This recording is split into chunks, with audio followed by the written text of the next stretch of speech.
Well, I've got to admit, the new Ted film wasn't what I expected.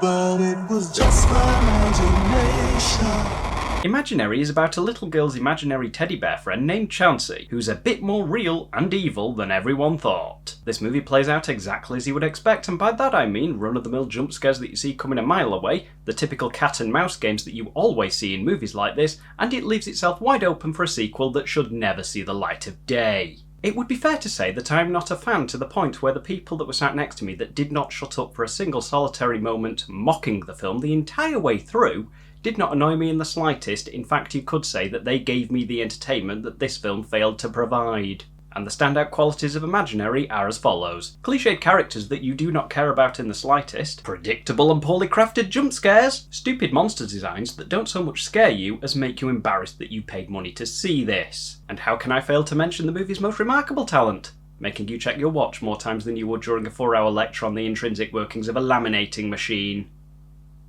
In fact, give me a moment. That seemed a bit too exciting.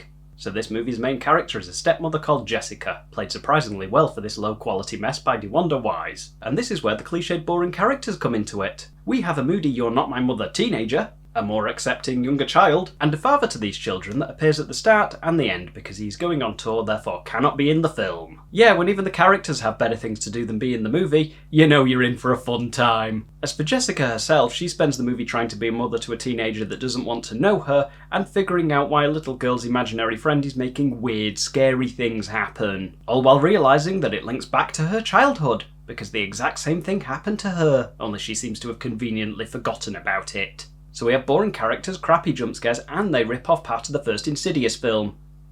Oh, happy days. At least in Insidious there was a good reason why Josh forgot about his experiences. In this, Jessica never actually says that she did forget, she only explains that she called her imaginary friend CB, short for Chauncey Bear, whereas Alice calls her imaginary friend Chauncey. She just didn't make the connection. Stupid.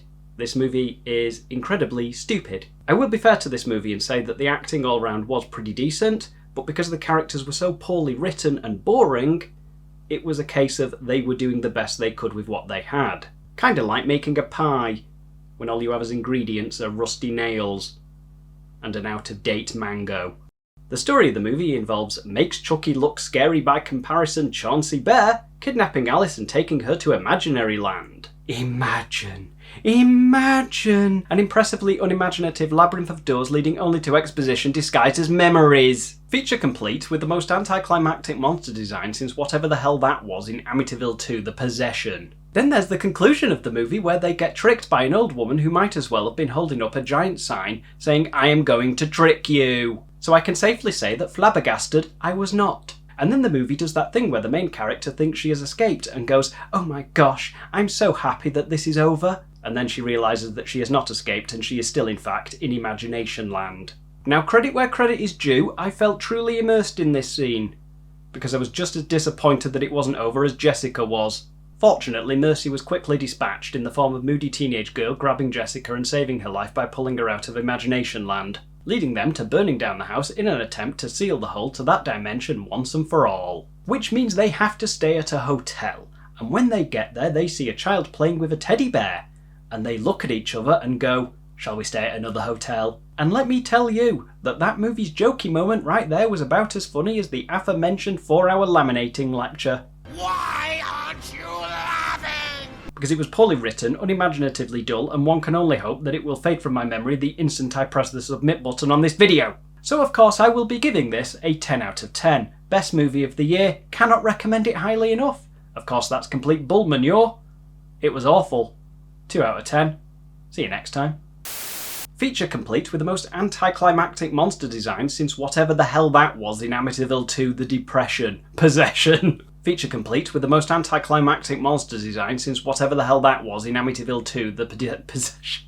Feature complete with the most anticlimactic. Forgot the word. Feature complete with the most anticlimactic monster design since whatever the hell that was in Amityville 2: The Depression. Feature complete with the most anticlimactic monster design since whatever the hell that was in Amityville 2: The Possession. Shit! Okay. Take 478.